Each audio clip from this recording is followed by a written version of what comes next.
внимателно мораме да ги слушаме сите реакции на граѓаните. Но при тоа уште еднаш укажувам да не се претераме.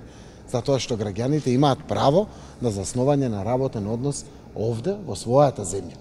Ако тоа стане преизнасилено, прегорко чувството кога реагираат граѓаните, тогаш треба да закочиме и да направиме чекор назад и да се коригираме.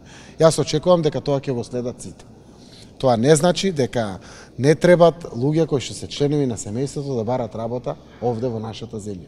Но дури тоа кога се случува, тоа мора да биде на исклучително транспарентен начин, по пат на компетативност и слично, и да се стави црвена линија до каде е тоа дозволиво, до каде не е дозволиво, затоа што еве да претпоставиме обичен граѓанин завршил високо образование, веројатно и магистрирал и се обидува.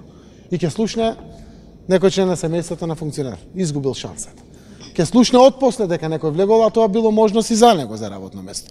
Мораме да овозможиме на сите граѓани еднаков третман, компетативност и конкурентност во одлучувањето при заснувањето на работен однос, посебно во јавните институции. Јас го очекувам тоа и во приватните институции секако, но посебно во јавните институции.